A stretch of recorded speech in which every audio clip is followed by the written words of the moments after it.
Hey, good afternoon, everyone. I hope you already had your lunch, right? So this will be the second session for your ACiD trip, okay? Classroom management and practice. Okay, so before this, you already had the previous session with Mr. Gabriel, correct? Yeah, so this is the second one, classroom management and practice. So before we start this session, let's know each other better. All right, so I'll start first. So I'm Dr. Tang from TLC, Glen Mary campus. Okay, so besides doing teaching and learning matters, I'm also teaching chemistry. Okay, so I've been with UOW for 15 years already. All right, so now I'll throw the balls to you guys. Okay, so I'd like you to introduce your name, which department and which campus you are from, and what you're currently teaching. Okay, so let's start with Ui first. Go ahead. Right, sure. My name is Yuwen. I am currently in Department of School of Culinary Arts, Hospitality and Tourism, and I'm currently teaching pastry and bakery. Pastry. So is this your first time teaching? Any prior teaching experience? No, this is my first time teaching. I just joined last month. Okay. Yeah, so I hope this will be one useful session for you. Yeah, thank you so much. All right, thank you. So next, we move on to Prema. Go ahead. Hello, everyone. My name is Prema. I am from the School of Law Faculty. I'm from the Glen Mary campus, and I am currently the program leader of the law faculty, the School of Law. I am teaching company law for the School of Business and also fundamentals of English legal system for foundation in art students. Okay. So is this your first teaching? No, I've been teaching previously with Newton International College. I was teaching bachelor's of enforcement, so mostly to do with white collar crime and all crime related kind of subjects. Yeah. I see. So that'll be interesting. Yeah. All right, thank you very much, Prema. Yeah. Okay. Next, move on to Ong. Yeah, go ahead. Hello, everyone. So I'm teaching the accounting at School of Business. So I'm based in Batu Kawan campus. Not my first time teaching, so already have prior experience. Okay, all right. So, okay, thank you, Ong. Next, Jennifer. Hi, sir. I'm sorry. I'm in clinical now. That's why I couldn't really focus Oh dear. finish. Yeah, I'm in hospital supervising the student. I'm sorry for that. Okay, I'm Jennifer from School of Sona, Allied Nursing and Allied Health. So I'm based in Metropolis here, UG. Yeah. What else? Yeah. Yeah, your teaching history. Any teaching history? Teaching history, post basic in critical care nursing, and also diploma in nursing.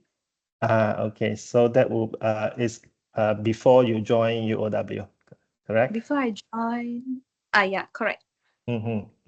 Okay. So so later throughout this session, if you think it's not inconvenient to talk, no problem. You can always type in the chat box there. Okay. Sure, sir. I'm sorry, doctor. I'll be able to join. Face the visual after 3 o'clock. Yeah. Okay. No issue because this is recorded. Yeah. So any part that you miss out later on, you can watch again. Okay. So this one is for others as well. So like for example, like Ui, this is your first time. So you might be nervous. No, later on you're going to see like a lot of information. So don't worry. You don't have to like copy every single thing because it is recorded. You can always watch again later after the session. Okay, so you just sit back, listen, engage. Then if there's any questions, you can ask. Okay, no need to busy copy everything here and there. Okay, yeah. All right. So with that, let's start. Okay. So yeah, we have a good mix. Two from Penang, two from UG. Okay. So who knows? Maybe in the future, when we go over there to visit Penang, or Penang come over here to visit, then we can bump to each other and say hello.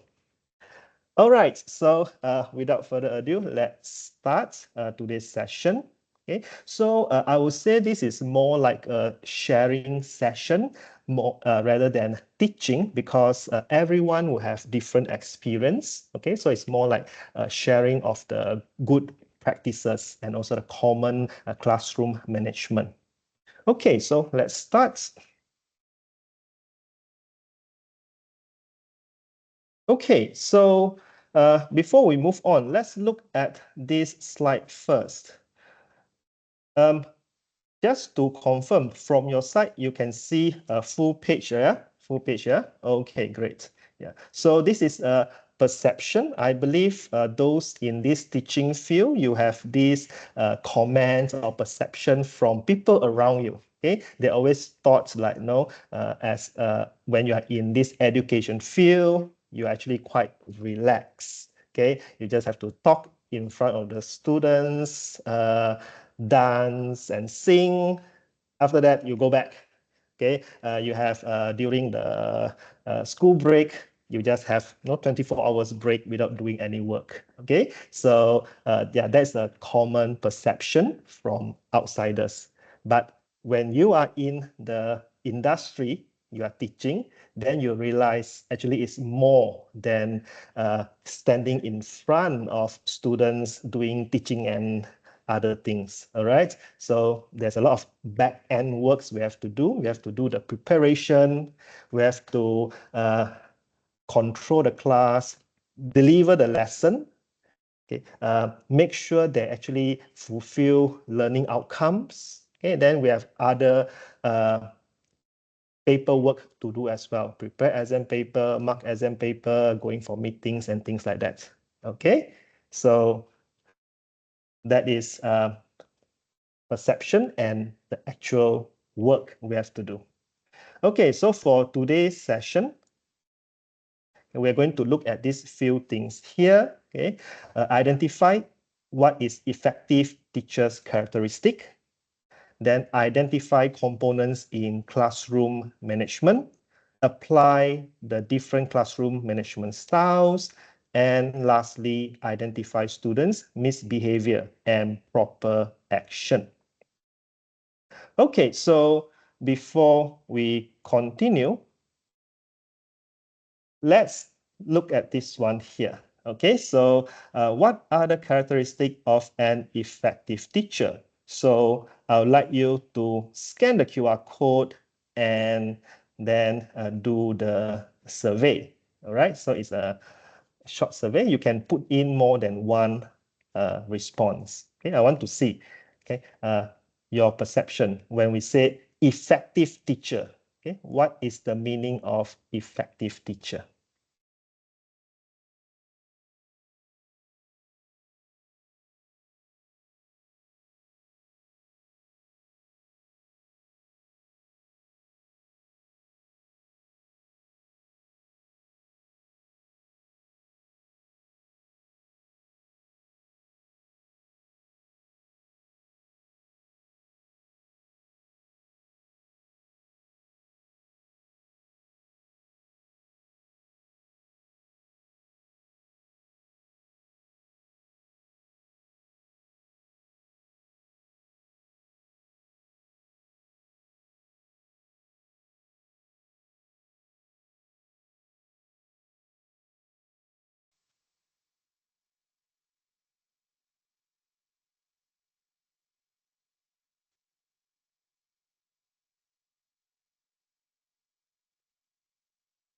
Sorry, Yeah, sir, can I have the code again?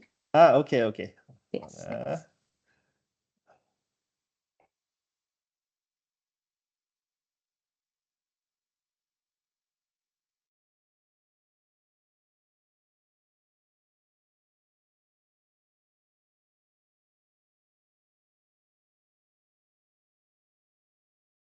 Yeah, this one.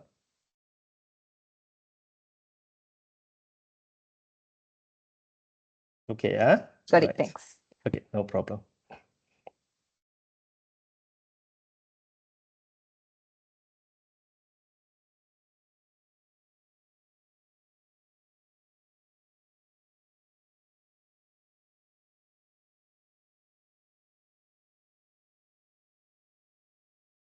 Okay, as I mentioned earlier, you can put in more than one answer, right? If you have other characteristic, you can feel free to put it in there.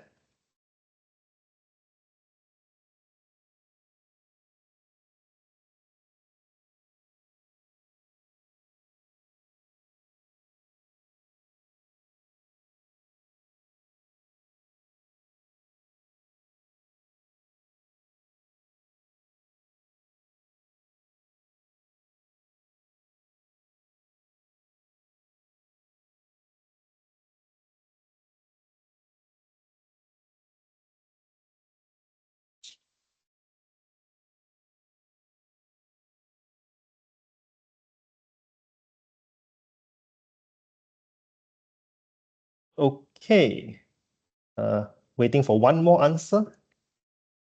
Any more characteristic?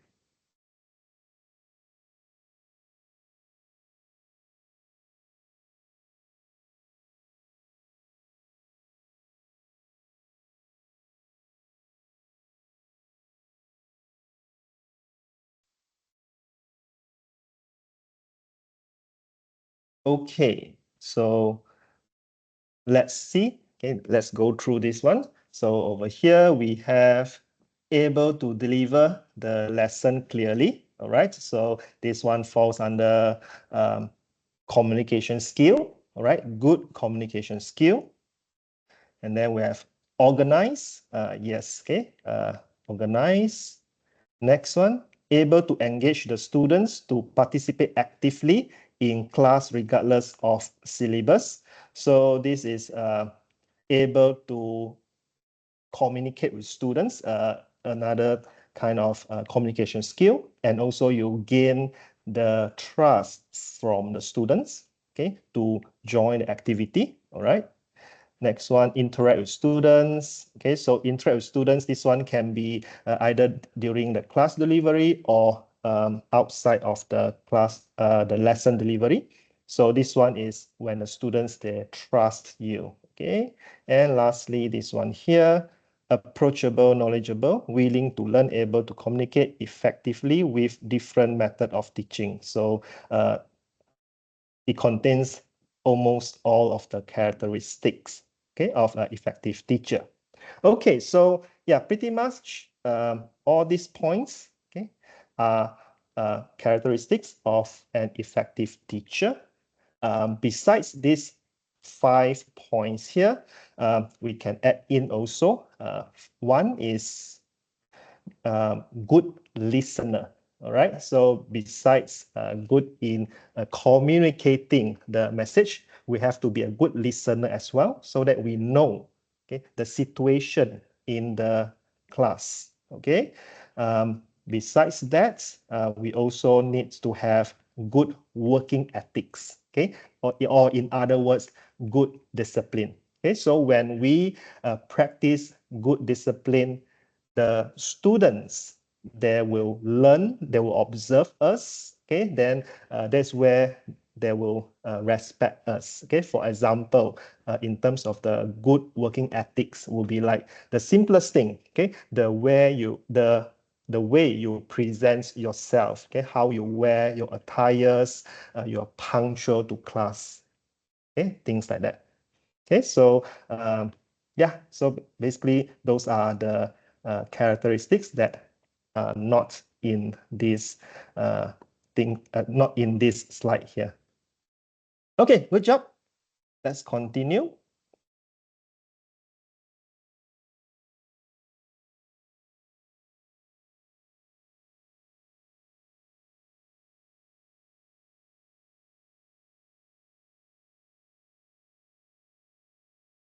Okay, so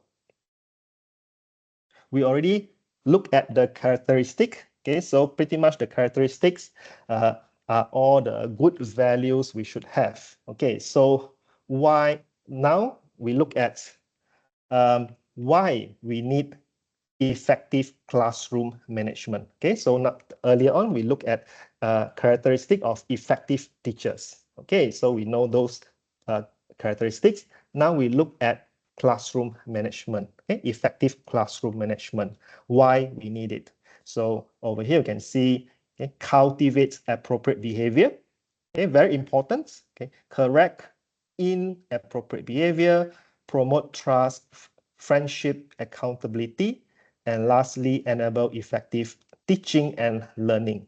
So most of the time, we always think, okay, when I go to the classroom, I need to deliver my content.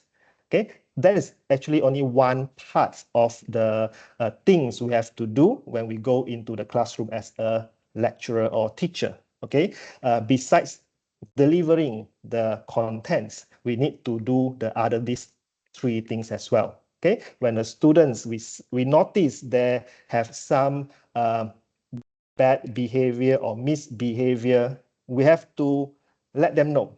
Okay, we have to teach them what is right, what is wrong.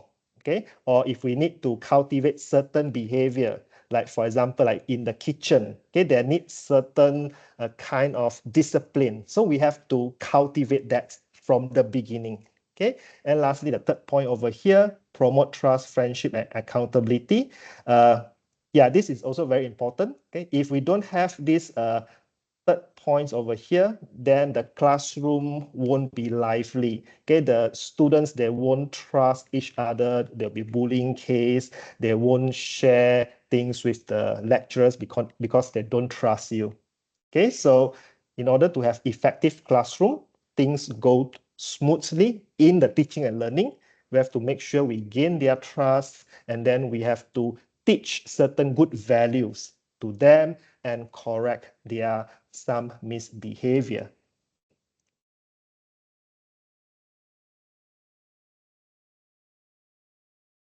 Okay, so criteria, okay, for effective classroom management. What it means by effective classroom management. Okay, so if you're able to establish positive relationship among all students and with teachers in safe environments, okay, that's first. Second, prevents attention seeking and work avoidance behavior among students. Okay, so this one means every time you say, oh, let's look at, let's start this topic, you start to hear sound, say, or difficult, or you ask them to, let's group together to do a discussion. Then some will either go to toilet and never come back, or they just sit there doing their work. Okay, that's what means by work avoidance. Okay, attention seeking, these are normally those people that we always see when we talk, they'll talk at the back, okay? Because they want attention from you, okay? Or when you start your activity, they do something else that will disrupt the classroom, normally with sounds, okay? That is attention seeking. Okay, so we have to prevent that so that we can maximize the time in the class for the activities. Okay, so in class, not everyone behave like robots. Okay, so we have people, the attention seeker or the work avoidance students. So when we can identify those, we have to quickly and discreetly redirect the misbehavior. Okay, correct them on the spots, or yeah, that's the main thing. Okay, correct them on the spots, but quickly and discreetly.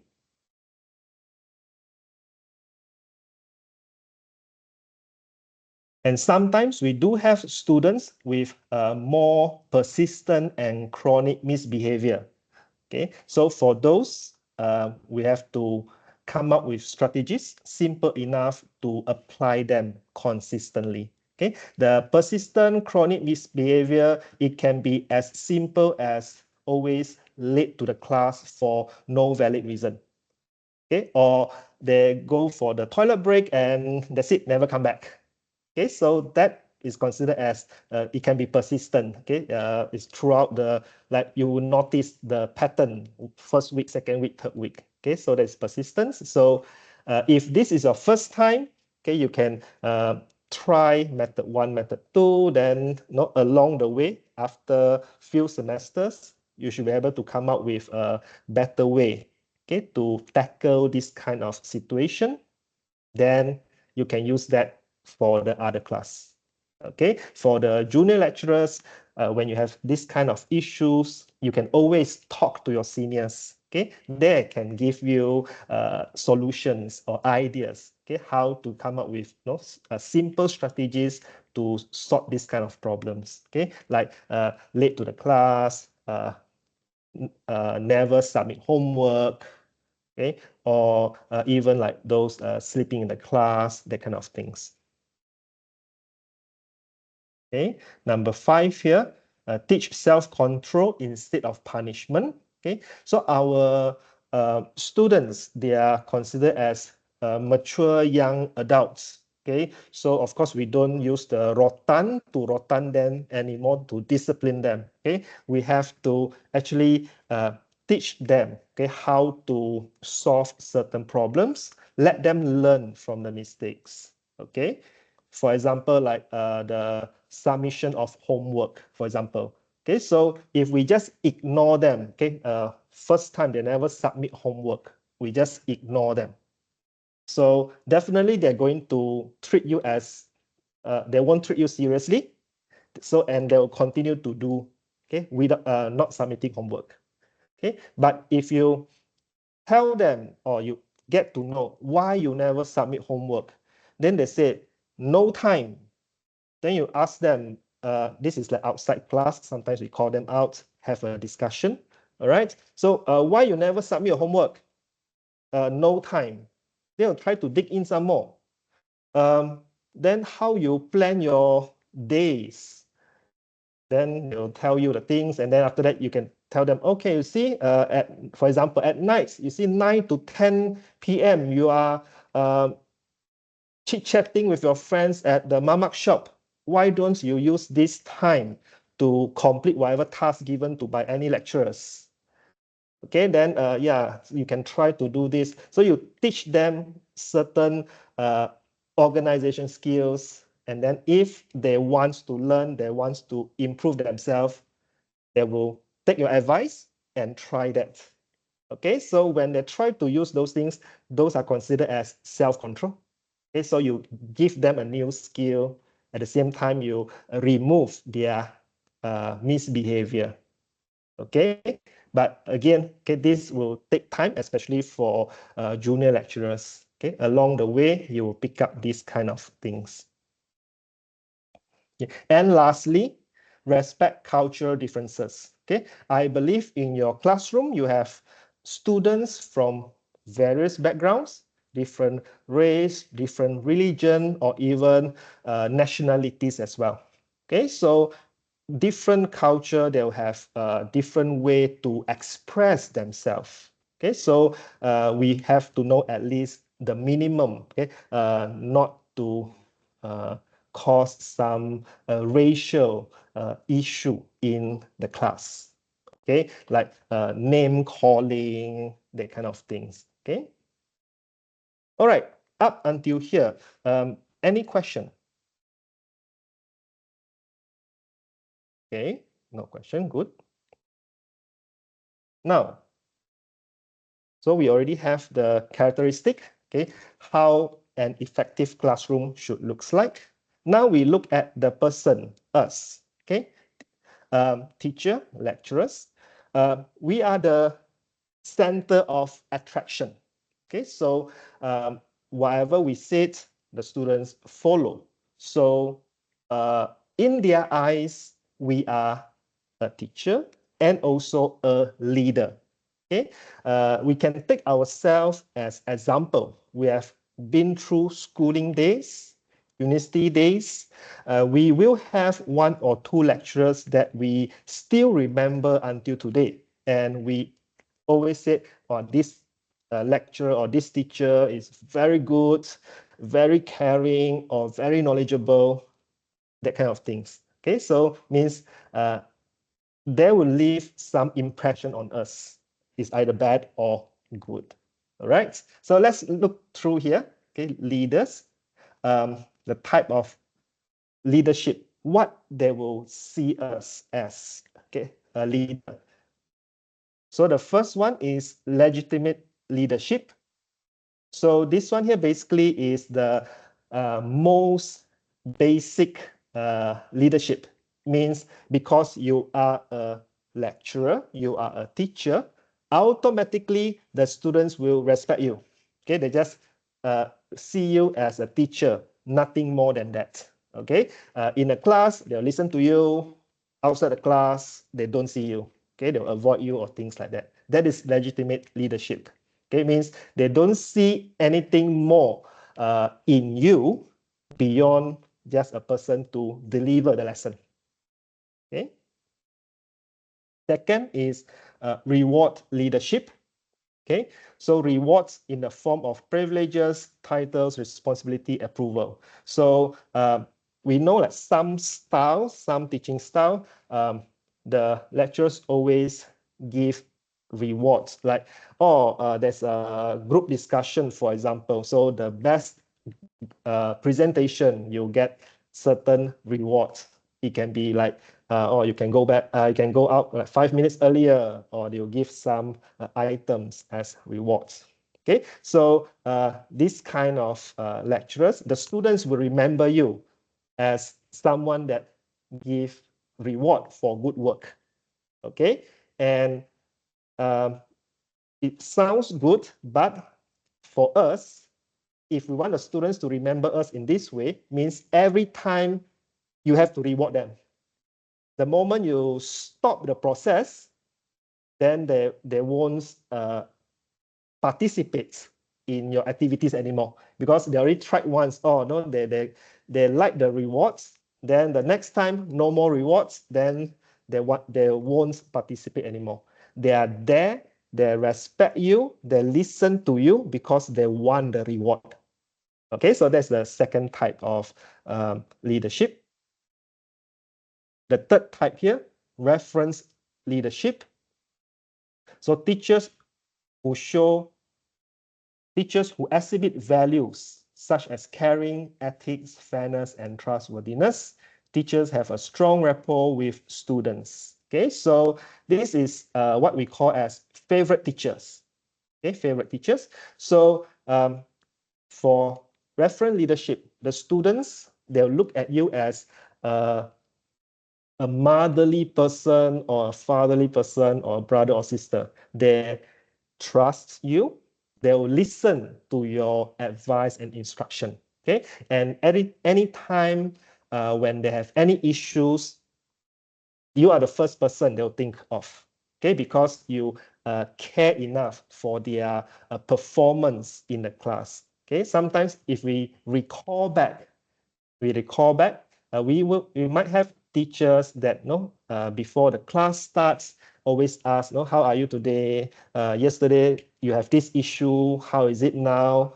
So like there's some personal touch. Okay, not just go in there, teach and move on. Okay, you have some casual conversation, get to know you better, and then if you have any problems, we'll try to solve for you. Okay, so this kind of lecturers, the students will look at you as the reference leadership. Okay, so the students will know if they have any issues, they know who to look for. Okay, and this will be the person that students, when they need to look for work or they want to do internship, they need the referee. They'll say, sir or miss, can I put you as a referee? Okay, yeah, means they trust you. Okay, so this is the reference leadership. And the last one is expert leadership. Okay, so not everyone can be very friendly, very casual, can talk casually, personally. Okay, we have people that they are very serious in our work. They show passion and knowledge during the teaching. Okay, so anything the students ask, you can answer them confidently, okay, accurately. So that is the expert leadership. Okay, you might not be very personal with them, okay, but you are very passionate in your teaching, very knowledgeable. Anything they ask you regarding your subject matter, you can answer them confidently. Yeah, that is expert leadership. Okay, so they will respect you for that. Okay, because they know you are the master in that field. Okay, so for us as a lecturer, at the beginning when you join, let's say this is your first time joining this teaching industry, okay, most of us will start from the legitimate leadership. Okay, it's the first time to try out new things with the students. Something might goes well, something might goes wrong. Okay, but the students will still respect you as a teacher. Okay, but after a few rounds, okay, you learn about different way to approach the students, different way to deliver your lesson, okay, in a way that the students can enjoy and understand better, then that will make you the reference or the expert leadership. Okay, so for us as a lecturer, that will be what we try to aim for. Okay, the students look at us as a reference leader or an expert leader. Okay, so any questions so far? Clear, yeah? Okay, so now we have a person who can deliver. Now we look at what else we need in effective classroom. Okay, so the next thing, now we have a teacher ready to teach. So what else can make the students pay attention? Okay, pay attention. So the next thing we look at here is the classroom climate. Okay, so in our mind, we always think like, we go in the class for 1 hour, we just blah, blah, blah, blah, blah, blah, blah, finish. Then the next session is the tutorial. You sit down, you do, and so on. Okay, so normally we just think about the thing just straightforward like that. Okay, but actually, if we think back, okay, it is not as straightforward as that. Okay, we might have tried some of these methods, but it's just that we don't categorize them. So over here, I'm going to share with you. Sometimes when we perform certain activities, it actually falls under this social climax. And that's why the students will have there will be a different vibe in the classroom. Okay, they might be very like happy or strict or frustration and things like that. Okay, so let's look at this so-called climates. So we have 3 climates here. Okay, the first one is competitive. Okay, so certain activities will make the classroom become tense. Okay, it's competitive. So over here, the students compete for the right answers among themselves or against established answer. So it's normally either during the drill, the practice. So for this situation, the students, they have no authority, and everything 100% authority is on the lecturer or the teacher. So the teacher is the person to give the instructions, to present the activity, and to evaluate the answer. The second is called cooperative. So students engage in discussion that is monitored by the teacher. So this will be like a class group discussion. So during group discussion, so the authority is given to the students will be to present opinion, idea freely and spontaneously. So we can expect very lively movement in the classroom. And meanwhile, for us, we we'll look at the situation and we stimulate the discussion, we diffuse any conflicts and summarize students' work. So main part of the activities or the responsibility falls on the students. Okay, they will bring the discussions. Okay, from 0 to 100%, and we just facilitate. And the last one here, individualistic. Students complete assignments on their own, monitored by the teacher. So the individualistic climates over here, example would be like during test. Okay, during test where the students, they try their very best to complete the task, okay, with their best answer. And for the lecturer, we assign the work and we maintain the order, okay, in the classroom. Okay, yeah, so that's competitive, cooperative, and individualistic. So now, with these three, let's see how we can apply these three different climates to different situations. Okay, so competitive, cooperative, individualistic. But now we look at how we can use these three climates on the full class, groups, and individuals. Okay, so first for full class, okay, this one is like during the lesson, okay, we teach halfway, then we pose a question, okay, and we say like, okay, so who know the answer for this question? Please raise your hand. Okay, so we have a bunch of students that raise their hand. Okay, so when we perform that kind of instruction, it is actually competitive and we direct that to the full class. Okay, so everyone who knows the answer, they will raise their hand, but we have the authority to choose who will answer. Okay, so that is the full class in the competitive mode. So, okay, wrong answer. Next, who can give the correct answer? So they will compete in the full class for the correct answer. Okay, they get it wrong, someone else give the correct answer. Same question. Okay, whoever know the answer, please raise your hand, or everyone raise their hand. Then we choose. Okay, students A, what is your answer?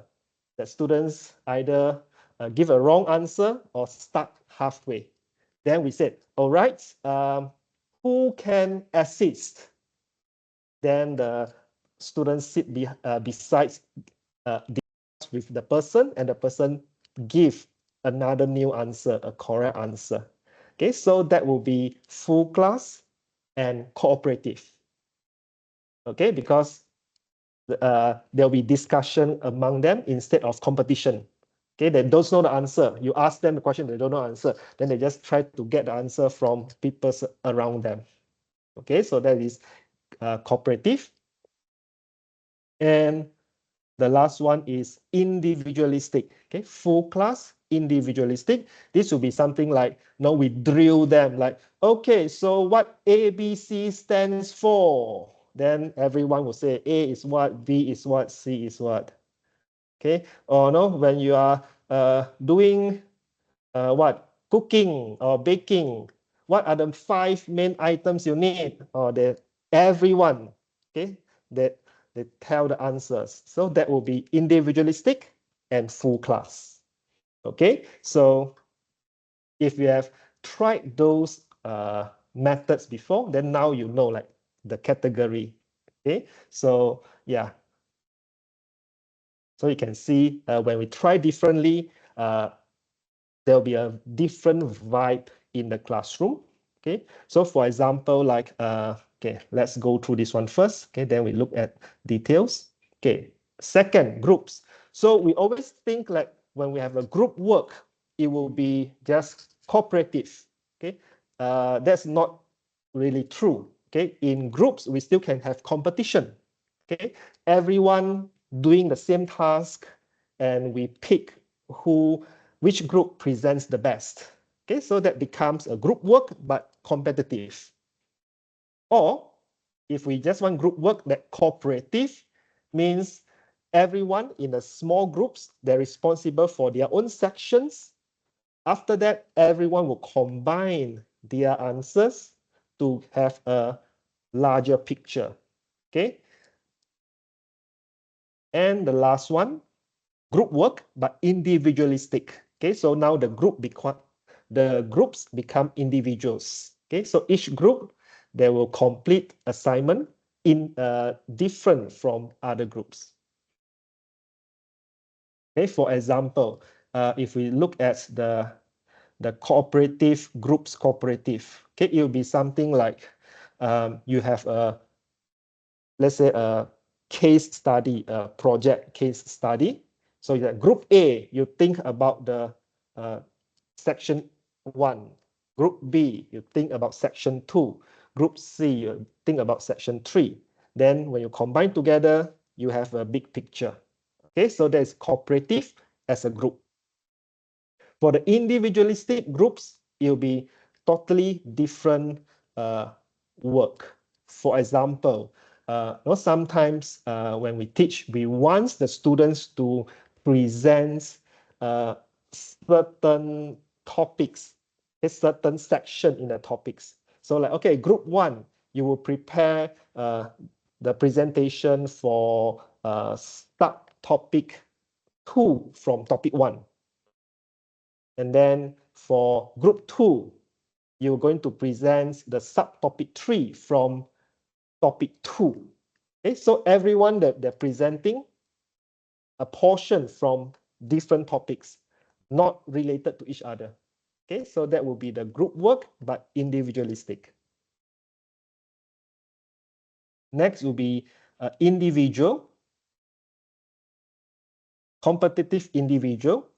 So this one will be like Kahoot. Do you know Kahoots? The online? Yeah. So the Kahoot, it will be competitive individual. Everyone have the fair chance to answer the questions. Okay, so the system will identify who answer correctly and the fastest. Okay, so they compete among themselves.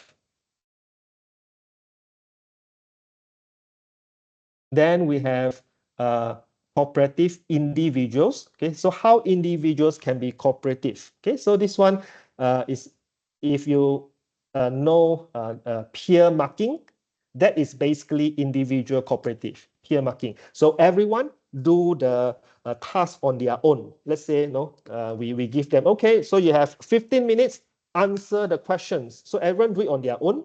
After the 15 minutes over, we say, okay, now you exchange with your neighbor, and these are the answers. You cross-check.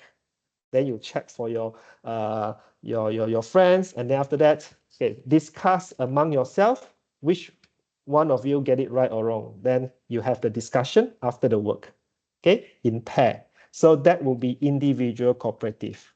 You do the work on your own, but during discussion, you share or discuss with other friends. And lastly, individualistic and individual. This will be each student completes the work independently without direct interference from the teacher. Okay. This will be exam or test, okay, where they'll sit there at a certain time, no interaction with friends, only they only have certain time to finish everything on their own. Okay, that will be individualistic individuals. Okay, so now we have put all these things in categories. Okay, so that's why the students, they'll behave differently when we give them different instruction. Okay, so as an effective teacher, we can control the mood of the classroom, okay, by using different social climates. Okay, so that will maximize the engagement, okay, in the classroom.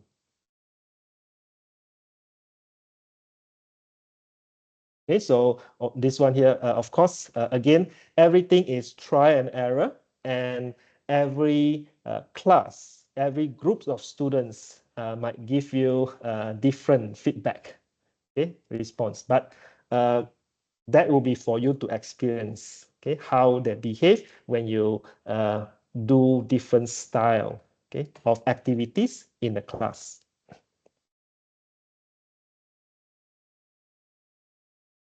So far, any question? No, yeah, all right.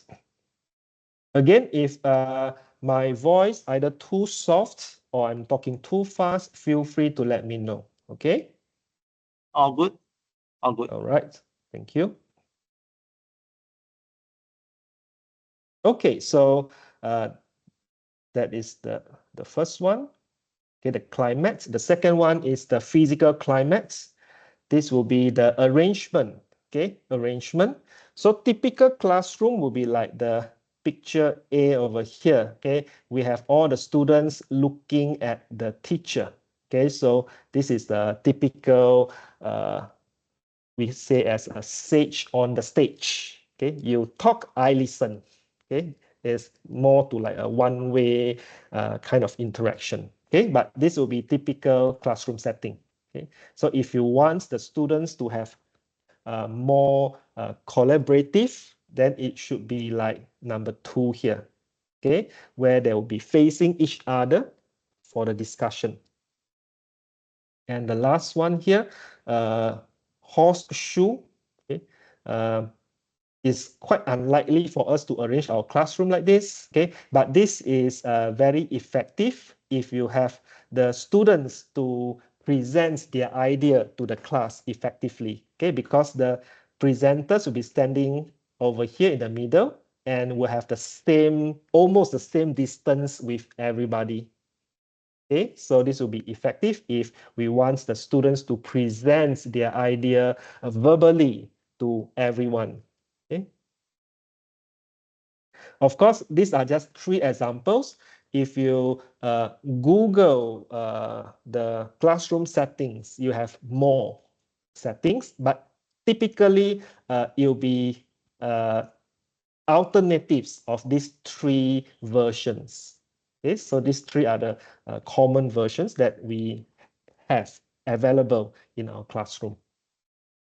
Okay, so which style suitable, that will be for you to experience. Okay, so if you want group work, then they should be looking at each other.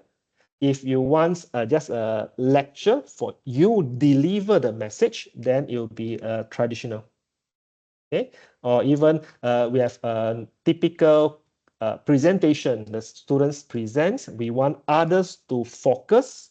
It will be the traditional setup as well. Okay, unless you have a project proposal, no, you want the students to present seriously and the rest to listen seriously, then you'll be in this arrangement. Just like how we have in the meeting room or the board room, we have a long tables, everyone sitting around it. Okay, that is typically like this pattern. Okay, right, so let's move on. Okay, so now we have we know how to control the climax so that we want them to be responsive, engaging. Then we know how to set up the furnitures in the classroom to make it engaging, suitable for our activities. Next, okay, we are looking at the classroom rules.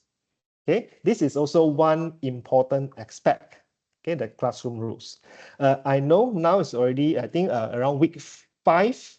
Okay, throughout the semester. So if you haven't set any rules for your students this round, hopefully for the next semester, next round, you will set the rules for your students during the first day of meeting. Okay, because that is very important so that everyone can start the class experience with you and with what you want them to do. Certain rules. There's a certain rules of regulation they need to follow. Okay, so that there will be less disruption along the journey. Okay.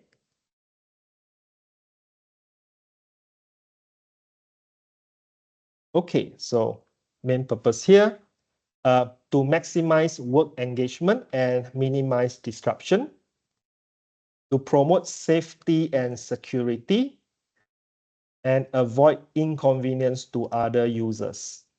Okay, very simple purpose why we need to set rules. Okay, the maximize work engagement and minimize disruption, that will be the main things. Okay, because we want to make sure every time we go to the class, we start on time. Okay, we start on time, and every time when we need them to do prior arrangement, prior reading, they get that done. Okay, so when they go to class, they will have certain knowledge and we can continue with the activities we have planned. Okay, so they need to know how you conduct the sessions, okay, your style, your way. And then promote safety and security. This one mostly will be in like workshops or kitchens where we have to brief them first, like science lab as well. We have to brief them first how to behave when they are doing lab work or some workshop things. Okay, so that everyone's safe. All right. And the last part, avoid inconvenience to the other user. Yeah. So like no, they use the room, make sure they put back things, and then they clean up after they use. Okay, so these are the things that we have to brief them in advance, so that every time when we conduct the class, if they need to clean up, they will clean up on their own without us telling them, or over and over again. Okay, the last one there, to encourage appropriate social interaction. Okay, so that they know how to behave. Okay, so those are the purpose. Now we look at the rules. Okay, over here, individually you have your own rules. Okay, I'll leave it to you what rules you want to set. Okay, but we have these few simple points. Okay, when we look back at our rules, make sure we can follow these few things here. So when you set your rules, make sure they are consistent with the classroom climate. What I mean by this is, for example, you cannot ask the students to have discussion quietly, right? Doesn't make sense. You want them to discuss, but quietly. So the activities won't work. So your instruction doesn't match their the classroom climate. Okay. Enforceable. Okay, make sure you can enforce it, okay, consistently, okay, throughout, and general but understandable. Okay, you don't have to use all those bombastic words, okay, to create like become legal documents. Okay, we just give them a very straightforward. If you need them to tie their hair, just ask them to tie their hair. Okay, no eating and drinking in the lab, just straightforward. Okay, no need to have some very difficult meanings, when you tell them the rules.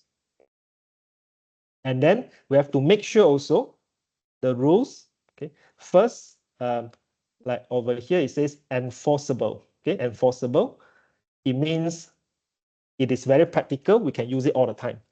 So when you review back on the rules and regulation you give to students, okay, it is something that not practical, then for sure it will fail. Okay, the simple example, for example, you ask the students, okay, bring 2B pencil to class tomorrow for the MCQ question. Okay, straightforward, right? They use 2B pencil. So they just find any 2B pencil. So it's practical. But if you say you can only use brand A 2B pencil, that is not practical anymore because not everyone will have that brand. They have to go and search for it.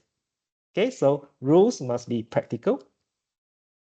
Second, make sure, okay, when even the rules is perfect, if we start to display favorism, okay, when reprimanding the violators, then that is where the students will start to break the rules, okay, because they know you won't enforce it fairly.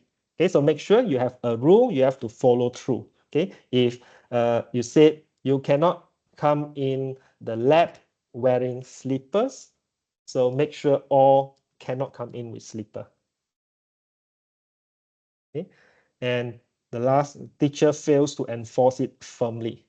Okay, so this is something similar to number two. Number two here is more like, some person you say, okay, wear slipper. Okay, no problem, you can come in. Some say, oh, you wear slipper, you cannot come in. Okay, you flip-flop your rules.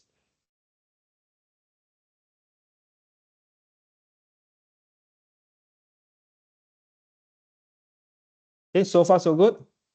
Yeah, all right. So now you have your rules, you have the person, then you have your the setting. Now we look at possible area in classroom management, okay, where the students can start to lose attention in the classroom. Okay, so there are 4 areas here.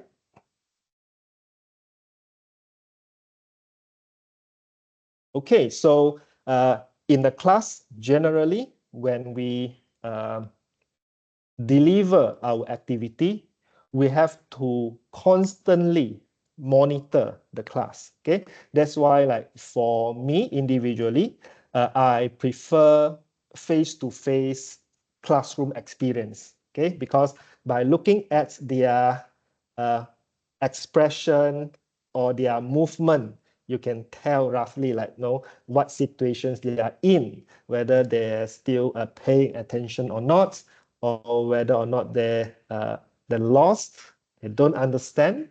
Okay, so that's what means by the monitoring. So you have to keep looking at them. Okay, make sure you can read what is going on in the room. Who have issues? Are they lost somewhere, or things like that? Okay, so the key here is, of course, the eye contact. Okay, so we have make sure we have eye contact with students, okay, in the entire classroom. Okay, not just focus on one person. Okay, must go through all so that they know you are paying attention on them. Okay, and if you see, like, there's some like the students, they lose focus or they don't understand, that's where you shift the activity. Okay. The simplest way normally would be during the lesson, halfway through, we stop for a while and then we pose questions to them. Okay, so that's basically to change, okay, the activity flow, disrupt the activity flow, so that we can gain back their attention. Okay, so these are some of the things that hopefully we keep reminding ourselves not to do. So when we are delivering, we are talking to the students, okay, we do not talk with our back-facing students.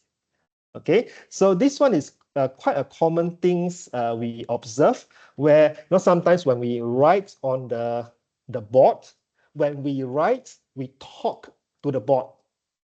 The students are at the back. Okay, they just see us writing. Then while we write, we talk.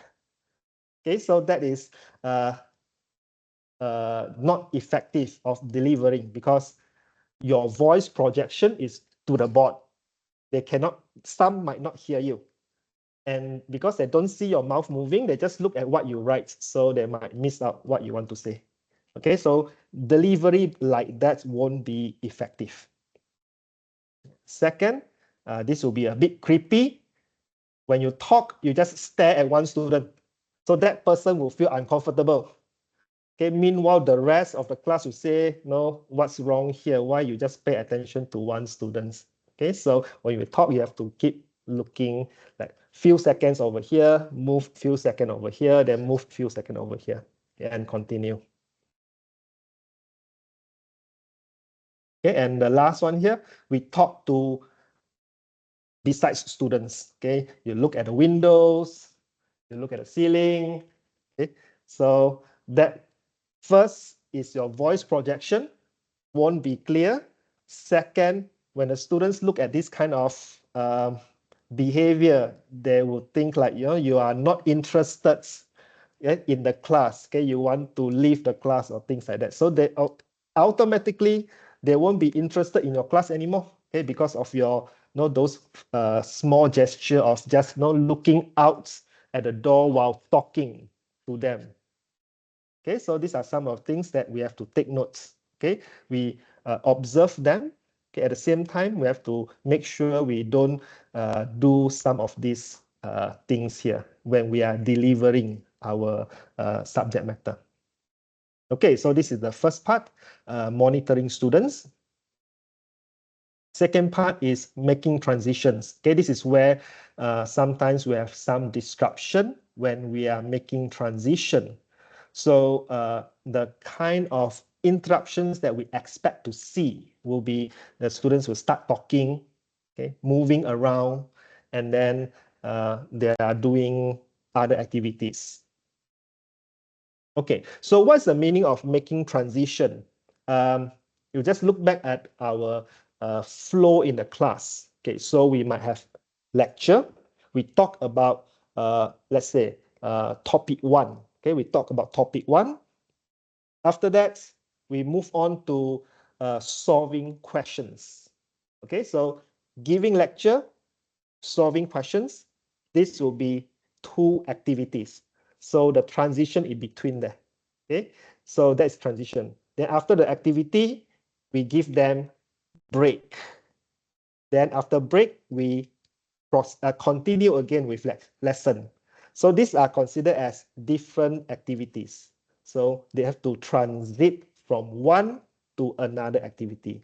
So if the transitions are not done smoothly, that's where the students, they'll start to do their own things.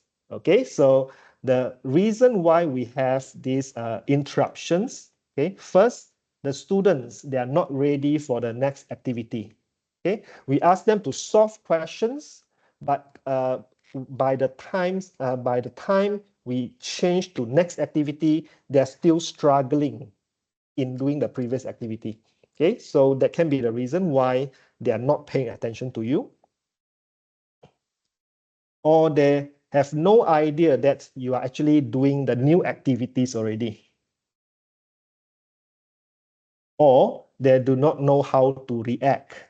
Okay, it's like you transit to something new to them. For example, you are introducing Kahoot for the first time, so you never explain how this Kahoot work. You straight away say, "Okay, guys, scan the code and let's start the activity." So they'll get a shock. They don't know how to react. Okay, so they'll start to talk to each other like how these things work, why I cannot go in. So that will cause the disruption or interruption during the transition. Okay, the last one here, the teacher delay the start of the new activity. Okay, examples will be like, the connection issues, or you're looking for files. So there'll be a gap of no activity during that time. Okay, when you're trying to solve, no Wi-Fi. Okay, you keep looking for Wi-Fi. So there's a gap where there's no activity. That's where the students, they'll start to do their own things. Okay, so yeah, these are some of the things that why the students start to talk or do their own things, okay, during the class time.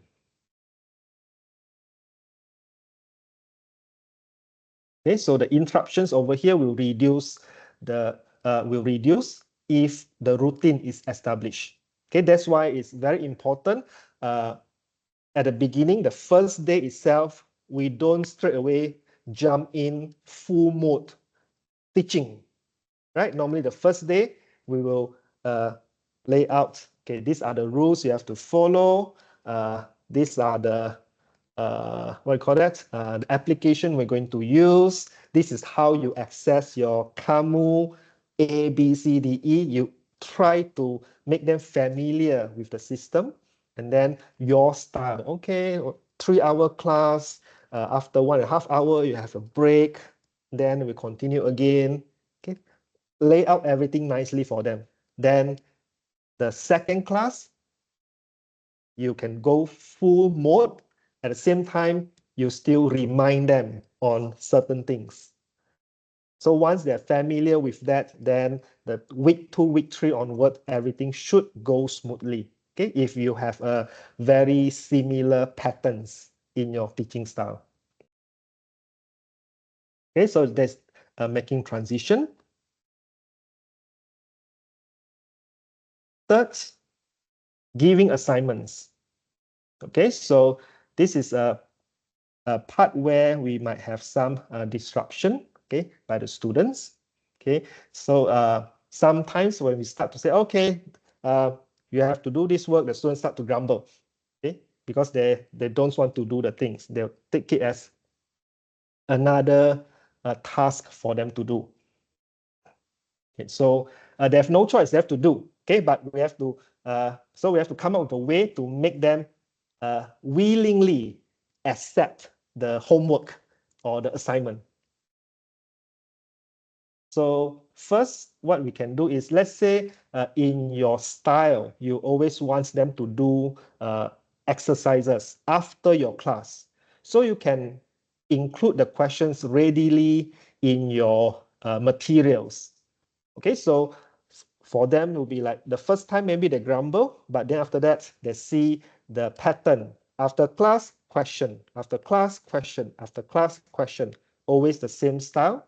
And they can see that when they are going through your materials, then they are more willing to accept. Oh, no, after this class, surely I have questions to do. Okay, they'll accept the questions more willingly. Okay, it'll be better if when we assign the work to them, okay, we tell them how this exercise is useful for them. Okay, so example, like earlier on, we have discussed how inflation works. So these are some exercises that will help you to summarize what you have learned earlier.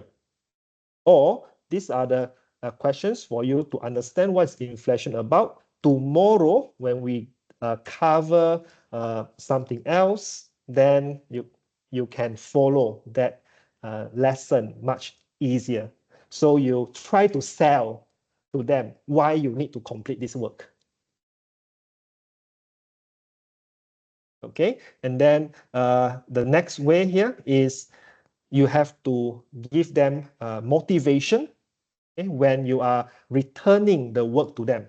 Okay, for example, normally in class, I observe the first task or the first assignment or first homework, normally 95% will do.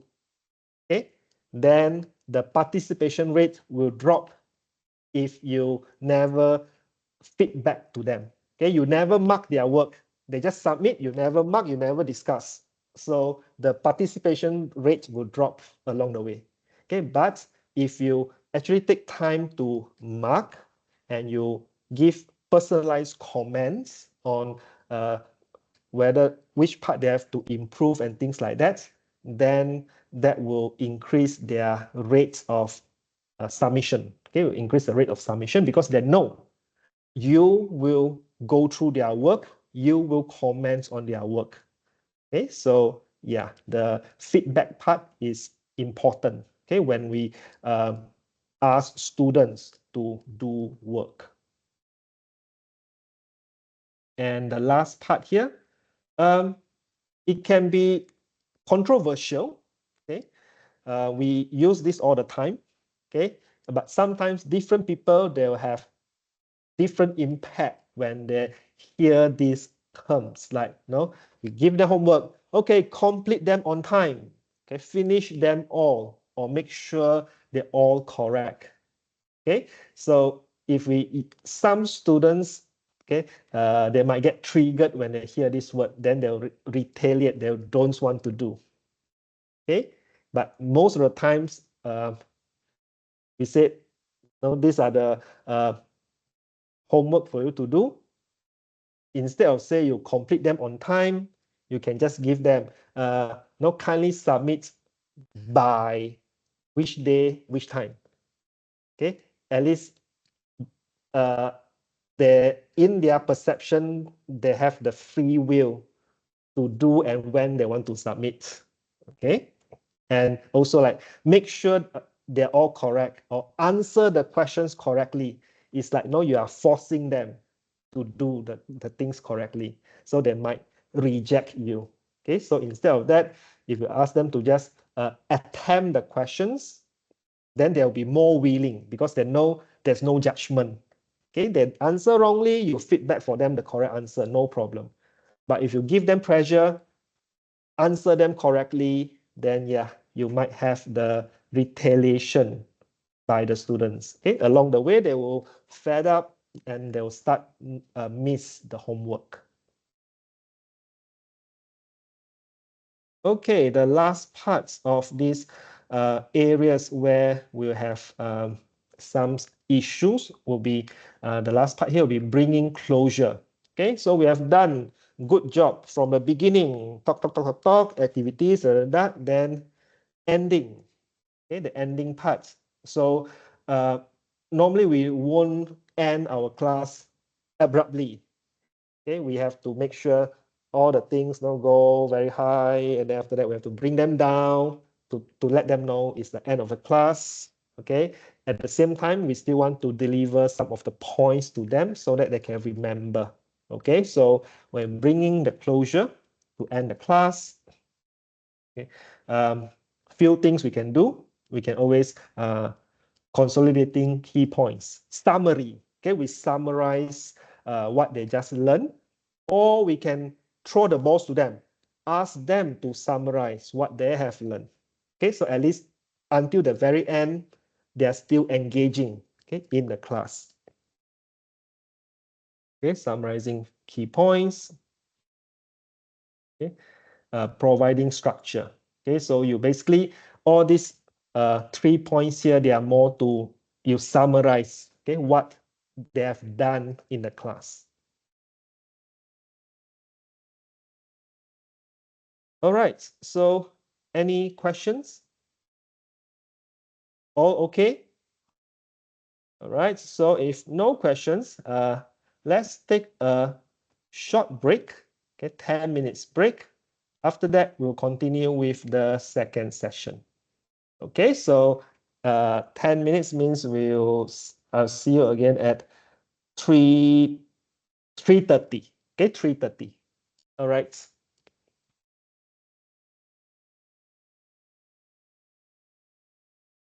Then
All right, ladies and gentlemen, break time over. So we starting.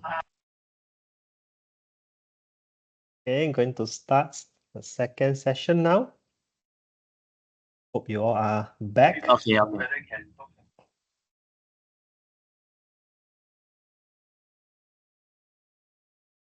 All right, let's continue. Okay, so the second session here. Okay, so we start with the classroom management style. Okay, so how we want to set the tone to the classroom. Okay, so let's start.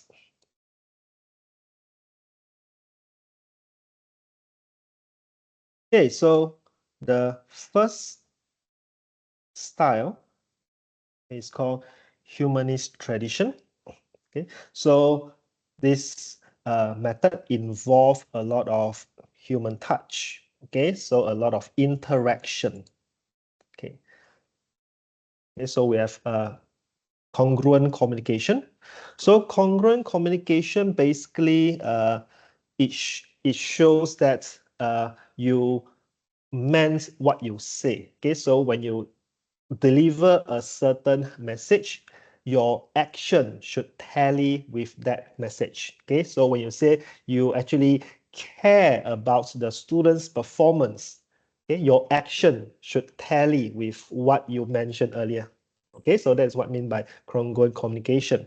Okay, your action tally with what you mentioned.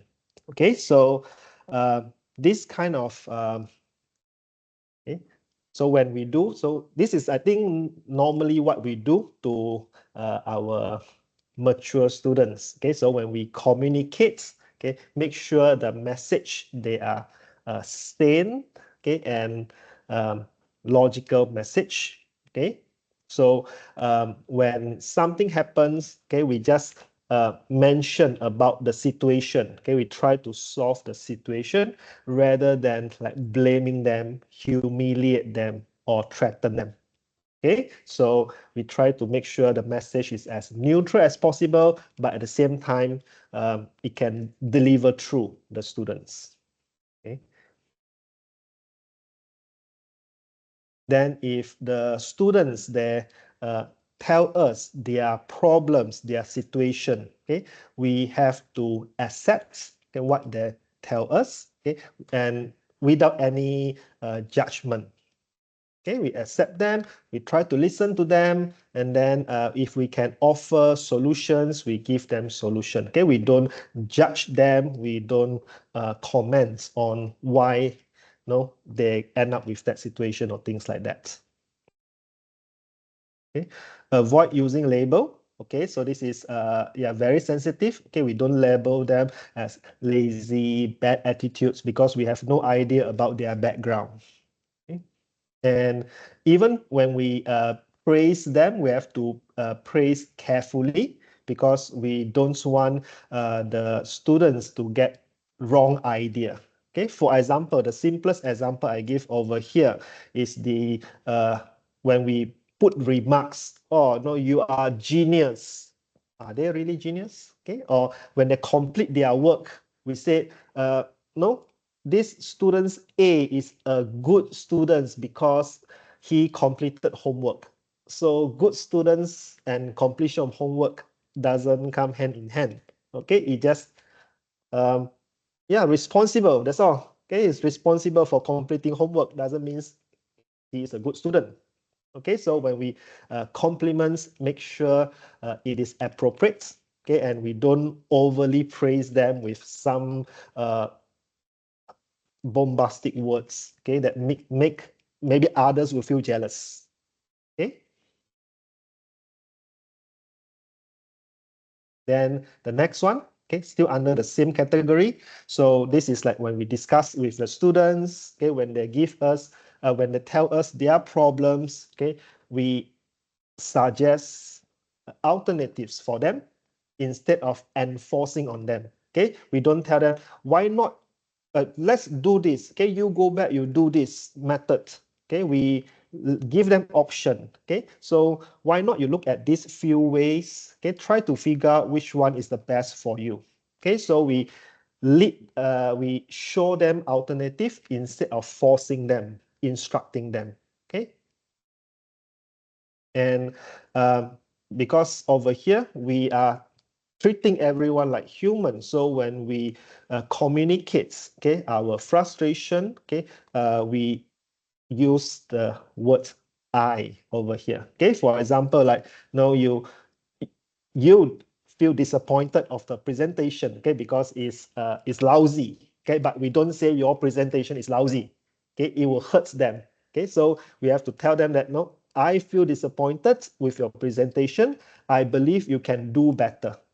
So if you actually listen to these two different statements, okay, your presentation is lousy versus I feel disappointed with your presentation. I believe you can do better.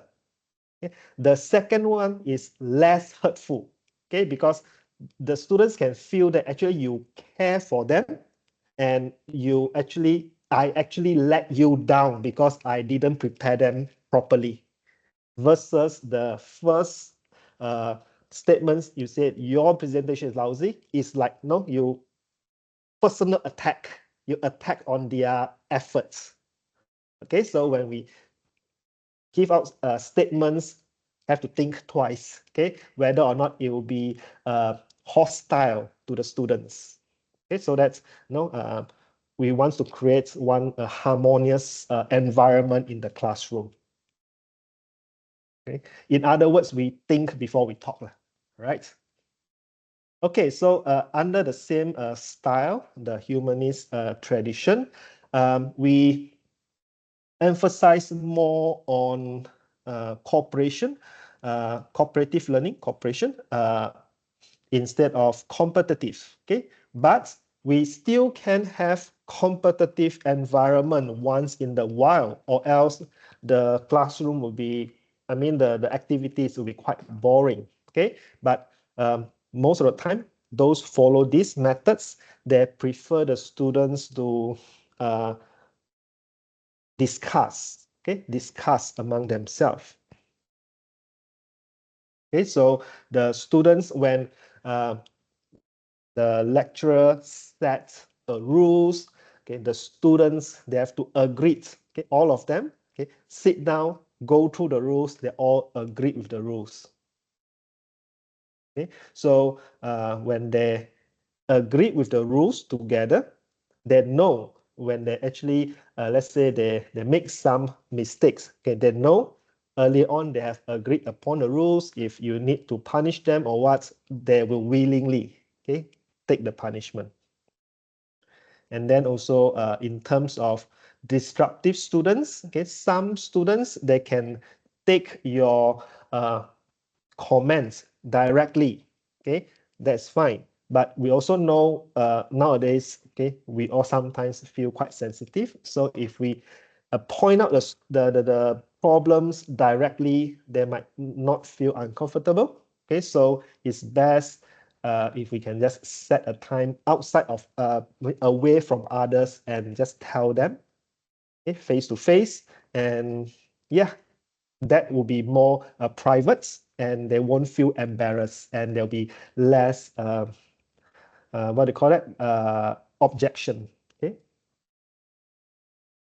and the next one here is earlier on everyone already agreed on the rules. Okay, so we have to make sure we enforce the rules properly. Okay, so make sure when you implement certain so-called punishment, okay, we have to follow through.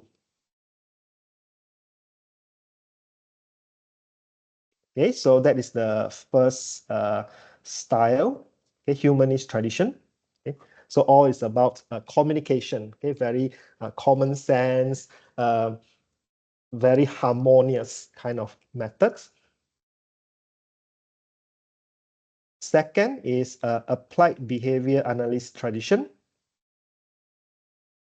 So this method is more on introducing new behavior to the students. Okay, at the same time, remove bad behavior from the students. Okay, normally like for those, for example, like kitchen or lab, okay, or in nursing. Okay, in nursing. So there are few things that we want to emphasize. Okay, so this one can be a better way to apply to your style. Okay, because we want to make sure they've done something in a certain way. Okay, so we have to make sure they learn the new behavior. Okay, they implants the new behavior in them. And if you notice they have some misbehavior, we correct them accordingly. So over the time, we hope that at the end of the session or the end of their course, they will perform things using a correct way or correct behavior. Okay, so that is the applied behavior style. Okay, so behavior modification. Okay, so we use reinforcement. Okay, always remind them, okay, on what they need to do, what they shouldn't do. Okay, so the reinforcement method. So we have positive reinforcement, where every time when they did something correctly, we praise them. Okay, we acknowledge. Okay, we acknowledge they have done something correct. Okay, so that is positive reinforcement. Okay, we acknowledge. Second is negative reinforcement. Okay, so negative reinforcement is not a punishment. Okay, negative reinforcement is an action to end or remove unpleasant conditions when students pursue certain behavior. Okay, so for example, like let's say the students start talking in the class. Okay, when you are delivering your lesson, the students start to talk in the class. Okay, so when they start to talk in the class, that is your trigger. Okay, you don't like that to happen. Okay, so what you do, your action will be you stop talking. Okay, you stop talking, then that is your condition. Okay, you stop talking, they will notice, oh, when the students, they start to talk among themselves, the lesson stop. Okay, so that is unpleasant for them. Okay, because they want the lesson to continue. Okay, but because they talk, you stop your lesson. So for them, that is unpleasant condition. So their action on their side will be they will stop talking. So when they stop talking, you will continue your lesson. Okay, so by continuing the lesson, you are removing the unpleasant condition. Okay, so another example. Okay, you want them to complete the task in certain period of time. Okay, but every time you try, it fails. Then you implement something. You say like, okay, so let's say in the class they haven't go for their 5 minutes break. Okay, so you say, okay, so if you can complete this within certain time and submit your work, then you can go for your break punctually. For example, let's say 10:30 a.m. is your break time. So if you finish everything, you submit everything on time, you can go for your break sharp 10:30. You have your 5 minutes break. Okay, if you haven't finished, you haven't submit, even by 10:30, you cannot go for your break. So the part that cannot go for the break, that is the unpleasant condition. So in order to avoid that, they have to finish their work. Okay, so that is what negative reinforcement means. Okay, so we place something that seem by them as unpleasant. So they want to avoid that. So they will do something, okay, to avoid that. I hope you get the idea.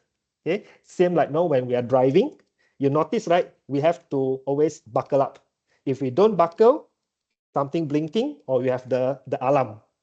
So that is the unpleasant situation. So we force ourselves to buckle to stop the thing.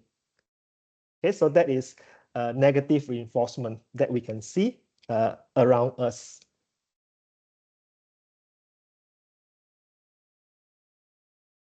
Okay, so once we able to give them the positive reinforcement, then we have to follow through. So we have to make sure that we still give them, we still acknowledge them, we still give some praises to them along the way. Okay, when they are continuing performing the good behavior. Okay, so that we want them to maintain the good behavior throughout the semester.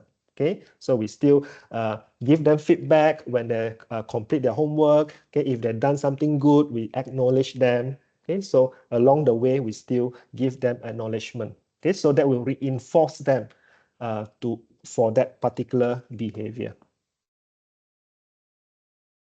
Okay, so over here, we have to know about stimuli. So under this applied behavior analysis tradition,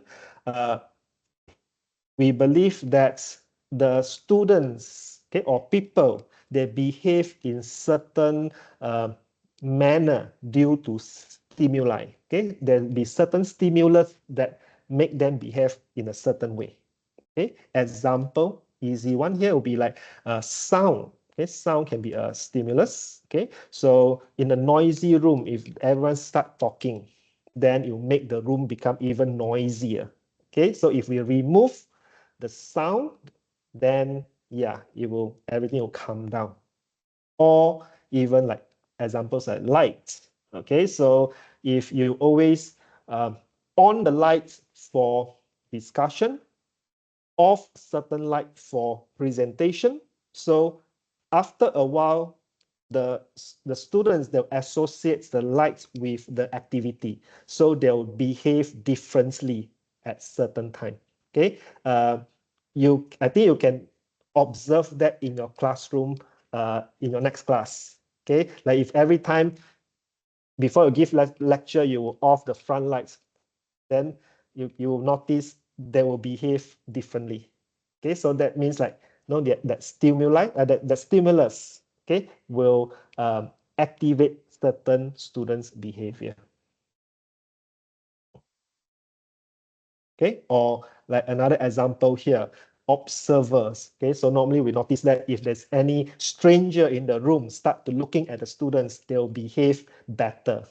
Okay, they'll be more active and so on. Okay, because they see someone else. That someone else will be the stimulus. Okay, for them to behave in a certain way.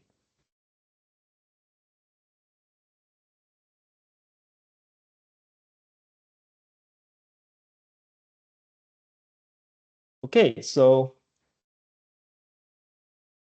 these are just the simple steps. Okay, so now let's say we want to try these methods, okay, to implement something, the good behavior and to remove the poor behavior. Okay. So first of all, we have to identify what is the appropriate behavior we want to implement, okay, or which inappropriate behavior we want to change. Okay, we have to identify that first. Then with that behavior, we try to look for, is there any stimuli or stimulus that cause those behavior? Okay, if we can identify, then we can either remove or introduce, okay, to enhance the good behavior. Okay, then identify the student's reason for inappropriate behavior and discontinue your action that may satisfy this behavior. This one, for example, this is like those attention seeker. Okay, sometimes we have students which are attention seeker. They know you will how to say, you will get triggered and start to shout at the class, for example. Okay, like so sometimes they'll you get triggered with certain words or certain action by the students. Then they will look at that as, okay, this is fun. Then they will do that and you react. Okay, they give the stimulus and we react. So they like to see that. Okay, so they will continue to do that in your class all the time. Okay, so if we can identify that, okay, so we identify, okay, so the students, they'll behave in this way when we do certain reaction, then we try to stop that reaction.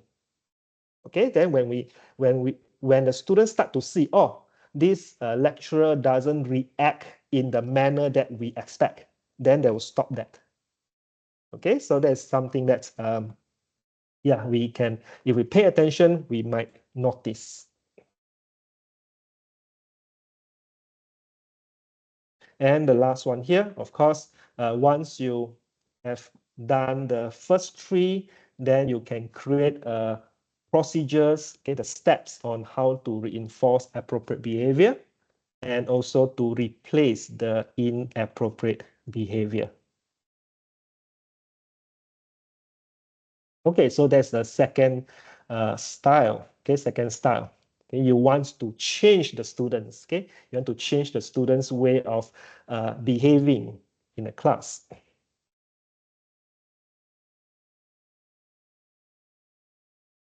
The third method here, the last method, is called classroom management tradition. Okay, so classroom management tradition means you come up with preventive measure before anything happen in the class. So this one, you can only do this when you have experience handling the activities many times. Okay, so means in this classroom management, you will spend time thinking on the activities, what would happen, what possible reaction by the students, how to counter this so that it won't happen. Okay, it's like you foresee things first and then you come up with preventive measure. Okay, so that will summarize this classroom management. Okay, so means you have to, the disadvantage here is the planning parts. Okay, so you will spend time planning before the activity. Okay, and also, yeah, during the activity. Okay, you spend time to plan ahead. Okay, and also in the class, you will provide the rules and the routine. Okay, you have clear instructions to the students on what you expect to see, and you monitor, okay, their actions and activities. And once you realize some students break any rules, then you apprehend them immediately. Okay, because you already foresee. Okay, in this way, it's like in this method, it's like you already foresee students might have certain behavior. So you already have the ways to monitor and counter those misbehavior. So the moment the things happen, you already know, okay, when to apprehend and how to solve it. So if we just look at these three methods individually, it sounds like, oh, we have to pick one method to suit us. Actually, it doesn't work that way. Okay, like for those experienced ones, even though you didn't categorize your methods, but if you go through this one, you might notice, oh, I use a bit of this and a bit of that. Okay, in my class management. Okay, it should be that way. Okay, because no one style is superior than others. Okay, so sometimes in this particular class, it's easier to talk sense to them. Okay, you show your care, then they will perform better. Okay, you use that way. Some class, they are very rigid. They just go there to study. They don't care about personal interaction or what. Then you use the classroom management. Just go straight, list out your rules, and then just and do. Okay, some class, they are very playful, and you think you might want to encourage them, but you have to use a bit of force. Then you can use the second method. the change of behavior, okay, then you can use that method. Okay, so yeah, it's for you to explore which one is comfortable and suitable for the class.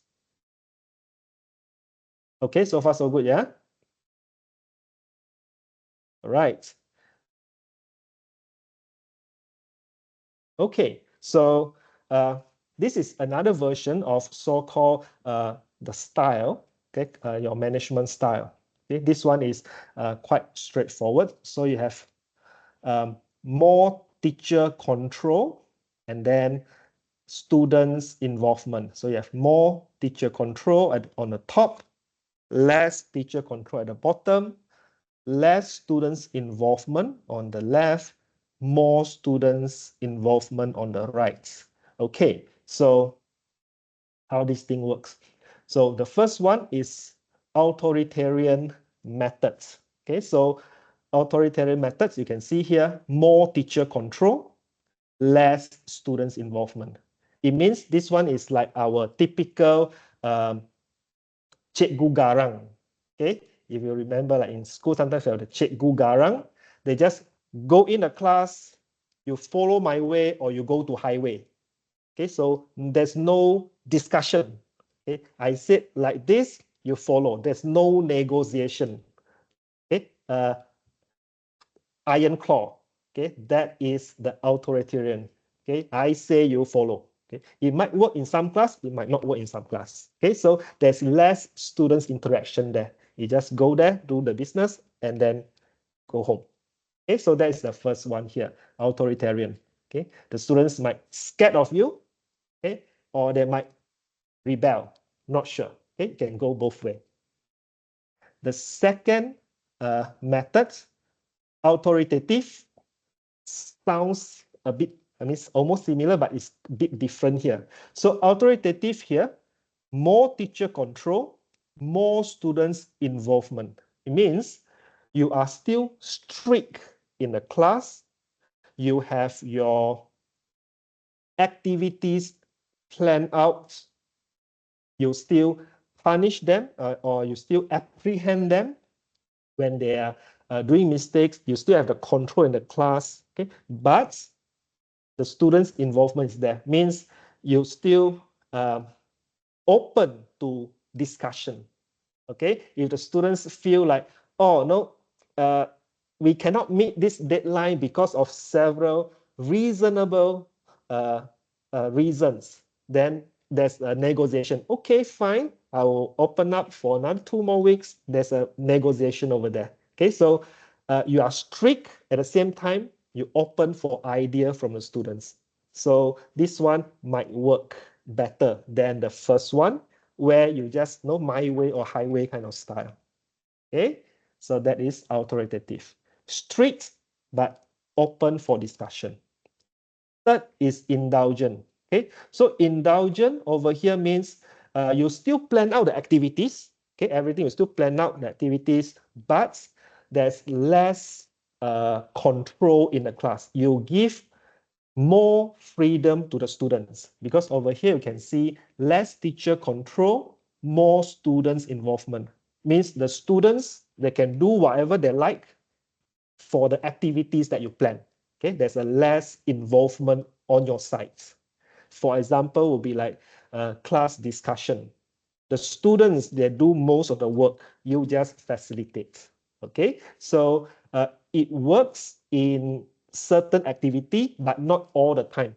Okay, you cannot in 12 weeks or 14 weeks, every time the students, they just do whatever they want, very free. No, because that might not translate to good performance later, right? Because we give too much freedom to the students. So this indulgence method, the students, they at the beginning, they might like you because they can do whatever they want. Oh, I don't submit my homework. Oh, no issue. Okay, but eventually, no, they might fail their exam, right? Or even worse, okay, they might like you at the beginning because you give them a lot of freedom, but once they start to be very personal with you, they treat you like a friend, there's no more level. Okay, they treat you equal like a friend. Then that's where they lost respect, and that's where a lot of misbehavior will come out. They might not turn up for the class, not submitting work, and more discipline problems might come out. Okay, if we always using the indulgence method, give too much freedom to them. Yeah, so that's indulgence. And the last part here, this is permissive. So permissive, over here you can see less teacher control, less students involvement. So it means this one here, you always impromptu. That's what permissive here means. Everything is always impromptu. You never plan a structured activity for your session. You just go in there last minute. Okay, class, watch the video. They finish the video, and then go to this chapter, answer all the questions. See you tomorrow. So there's no interaction there. Okay, there's no interaction there between the students and the teacher. And then the activities is like, there's no care there. You watch, you do. I won't monitor what's your activity. Okay, so everything is up to you. Okay, up to you. Everything is always up to the students. So that is the permissive. Okay, so this is basically a no-no. Okay, for our teaching. Okay, this one is like, no, you pass all the responsibility on the students. Okay, so it's something that we don't want to happen, okay, to us.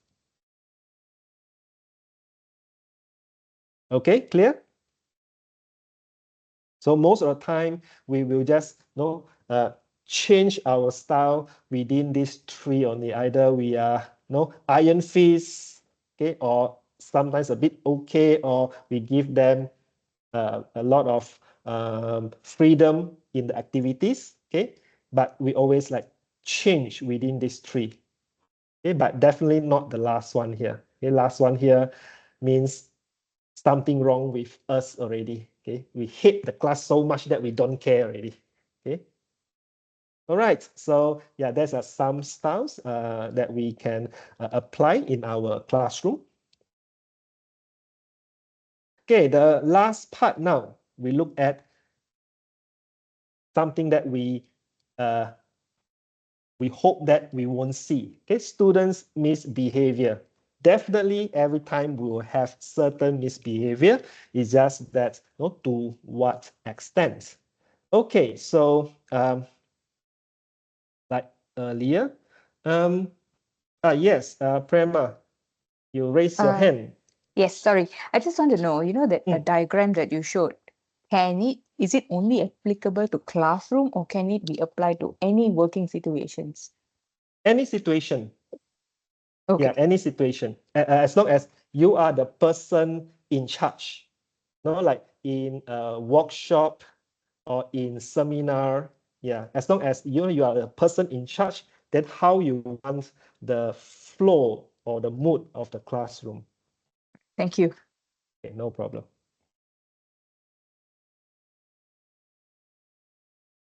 Okay, so misbehavior. So before, okay, so this is the definition. Misbehavior refers to an inappropriate or disruptive action that prevents an effective learning experience in the classroom. So before we start, so I would like you to, again, if you haven't closed the Mentimeter earlier, you can continue to use that to answer the next question here, or you can rescan this to do the question. Okay? The question is, what are the most common student misbehavior you have encountered? Okay, so yeah, just scan, okay, and yeah, answer the questions there. Okay, your opinion, okay, your experience, okay, what kind of students misbehavior?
Okay, you can answer more than one answer. Yeah, so that's why you can generate.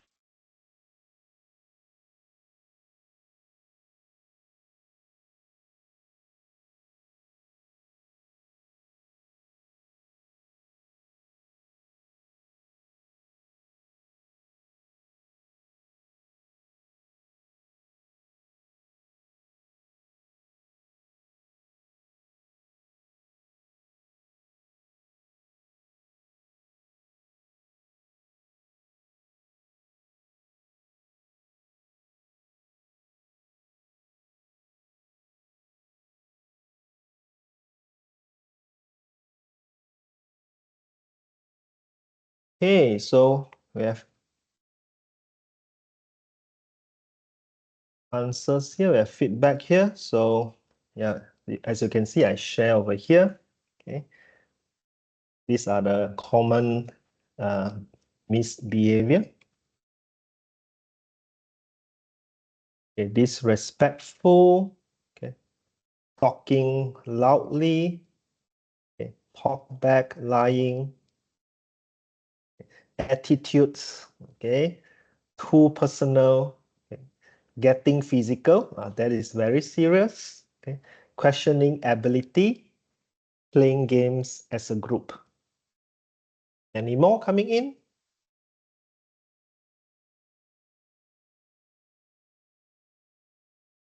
Sleeping in the class, okay, maybe sleeping in the class.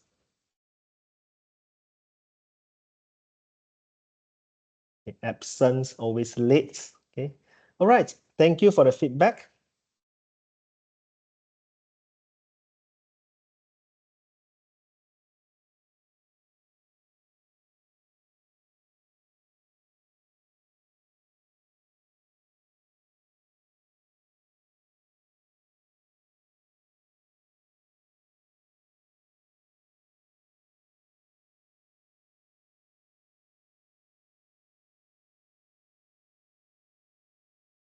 Okay, so let's see.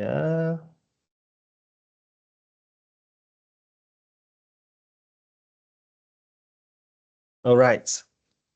So from the examples given, so basically we can categorize those behavior into few categories over here. All right.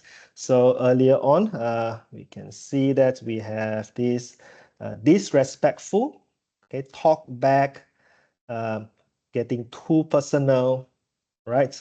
So that can goes under the almost this part here, okay, or getting physical, okay, it become the physical or verbal abuse, okay, assault, abusive language, swearing, disrespectful, okay. Then we have those playing games, okay, playing games or sleeping, that will be disruptive, okay.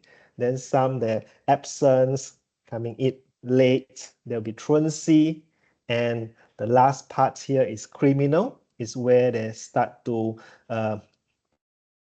vandalizing things or that stealing things or start to use drugs. Okay, so these are some of four categories, okay, that we can categorize the types of misbehavior.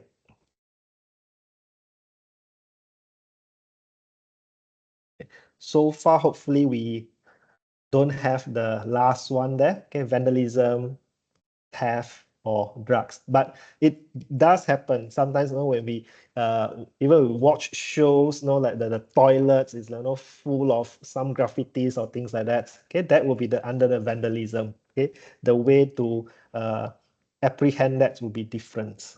Okay, so yeah, these are the categories. Most of the time, I think we get the first two, all right? The third one depends on the students that we have, all right? Most of the time we get the first two. The third one is quite serious. The last one, that is the worst. Okay, so let's look at what makes them misbehave. Okay, let's look at why they misbehave. So there are several motives over here. So the less harmful one is because they feel bored. okay, the bored in the class. That's why they start to behave in a certain way, like sleeping or talking to the friends, okay? Or they are the type that like to seek attention. Okay, so that's when they make some movement or make some sound, people look at them. Okay, so that's why they like that attention, they'll start to do. Okay, or they try to create scenes because they don't want to do work. Okay, they try to avoid certain tasks you give to them. Or malicious teasing. Okay, it can be up to bullying. Okay, malicious teasing. Okay, it's like go overboard. Okay. Causing excitement. Okay, so when they do certain actions, okay, they like to see the results. Okay, and display power and defensive mechanism. Okay, so display power that can go up to bullying. Okay, because they want the students to they want the classmate to respect them. Then they start to do some actions that can be labeled as bully. Okay, because they want the students others to respect them. Okay, defensive mechanism.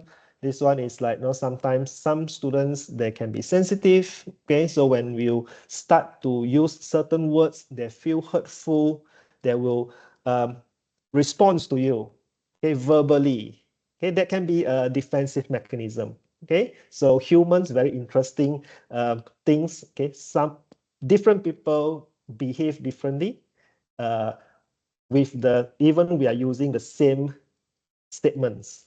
Okay, so this is something for us to learn about our students. Okay, that's why the personal touch in the classroom is very important. Okay, so when the students they are comfortable with you, they can open up to you, they feel they can trust you, it is safe when you're around, then this defensive mechanism will start to go down a bit, and there will be there will be less friction, okay, in the communication.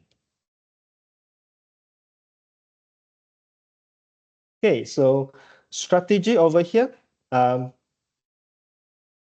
So first, of course, we try to prevent things from happening. So we set clear, reasonable rules and we enforce them fairly. Okay, so this one here will go back to the earlier part where we talk about the rule setting, right? So we set clear, reasonable rules and we enforce them fairly. And the second here is what I mentioned earlier also, we try to be personalized with them, okay? Get to know more about them, so to build rapport and mutual respect. And third, this is also very important. We don't want a small misbehavior becomes chronic. So we have to reprimand immediately. Okay, when we see that things happen, we have to correct it immediately, and then so that everyone know, oh, you are serious, then they will make sure they don't continue or repeat the mistakes. Okay. Avoid confrontation, hostile remarks, and unfair comparisons. Okay, this is for us to think, okay, whether the statements we're going to say will cause these things or not. Okay, the unfair comparison is quite common. Sometimes we start to comparing the good and the bad. That's where the students then might feel that it's very personal and they might confront you. Okay, so if we know we have students that are sensitive, they are hostile, they have a very high defensive mechanism, it will be advisable to reprimand them privately. Okay, so we can, for example, like some students, for example, they are sleeping in a class, and we know if we try to wake them up, they might start to throw some verbal abuse or things like that. So if that is what we observe, then we just let it go. We continue our lesson as usual, because that is the main things. Okay, we want to make sure the class is as peaceful as possible. So that one, we just leave it first, finish the class, then just mention to that person, I would like to see you this time, this place. Then you can have a private conversation to know more why these things happen. Okay, so that will cause less confrontation. Okay, avoid empty threats. Okay, this is also another thing that we always use. Okay, like if you don't do this, you will get this, but the punishment never comes. So after one or twice threats, then the third time is not effective anymore. And another strategy to address misbehavior is to make an example. Okay, again, it can turn out okay or it can misfire. Okay, this is something like you reprimand somebody on the spots for others to see. Okay, if it is a very minor things, they don't feel no, it is very personal, then it's good. Okay, the rest can see, oh no, if I make this mistake, I behave in this certain way, this is the treatment or punishment I'll get. Okay, because we have seen the example there, then they will remember that. Okay, but when we want to use these methods, make sure it is respectful. Okay, we don't humiliate the persons that make the mistake. Okay, we just want that to be example for others so that they won't repeat. Okay, so it's a delicate things here. Okay, so those are some strategies. So far, okay? Clear, yeah? All right. So sometimes when something happen, we always thought, no, students' issue, students' problem, okay, lazy, this and that. But we always have to think about this. Okay, misbehavior in students' perspective. Okay, besides pointing finger at the students, we have to reflect back on ourselves. Is there something wrong with my lesson, my activity? Everyone start talking, they are not paying attention. Is that something wrong with the lesson? Is the lesson, the topic, very dry, very boring, or too difficult, they cannot follow, they give up? So sometimes you have to reflect in this way. Okay, like, oh no, they are not paying attention. Is that something wrong there? Okay, or the students, they always complain, sir, you don't know what you're talking about. Or miss, I don't believe in your statements. Means they are arguing about your knowledge, okay, the content knowledge. So that can happen when in class you don't answer them immediately. Okay, you always use the terms like, I'll get back to you later. Every question from first day until the last day, you always say, I'll get back to you later. I'll get back to you later. So that will create the perception that you have no idea what you are talking about. You have to always refer to something. Yeah. So after a long time like this, then they'll start to lose interest. Okay, because they say like, I'm not sure whether you are the right person for this job or not. Okay, so that's why it's very important for us to practice our presentations, okay, present ourselves in a very confident manner, okay, to gain that trust and respect. Okay, and then another one is lecturers have weak discipline. So remember earlier on at the very beginning, I'm asking you about the characteristic of a effective teacher. Okay, so I talked about the good work ethic. Okay, so the students can see how we behave. Okay, so if we never punctual to our class, the students say, you are not punctual, why we have to be punctual, right? Or if we promise them we're going to return back their work at certain date, certain time, but we never keep our promise. then the students, they will do the same to us also. Okay, they won't follow the deadline. Okay, and they don't follow our instruction. Okay, so it always go both ways. Okay, the fourth, in students' perspective, okay, they misbehave because the lecturers make unfair comparisons. Okay, they get fed up, then they don't want to listen to you anymore. Okay, so these are some of the things that we can always reflect back. Okay, so for us, okay, so since those are common students' perspective, then for us, we have to look back at our classroom activities, our planning. Okay, is there something we can do better? Okay, so that the students can follow, they can enjoy while learning something. Okay. Interaction with students. Okay, so make sure we are not so robotic, go in there and just teach. Okay, try to get to know them better. Okay, so that yeah, it become more comfortable for both parties. And lastly, our action in class is very important. Okay, make sure you always portray our professionalism. Okay, when dealing with the students, carry ourselves in the class. Okay, so that yeah, they would make us as their role model, and hopefully by doing this, it will reduce the misbehavior in the class. Okay, so far everything okay? All right, good. So we have come to the end. So to recap for today's session, so able to create a conducive and safe environment, okay, for the students to study and excel, set a reasonable set of rules and implements them, earn students respect by showing commitment in your lessons, okay, caring about their performance and well-being, and treating them with respect. Okay, and of course, when misbehavior happens, we have to address them tactfully.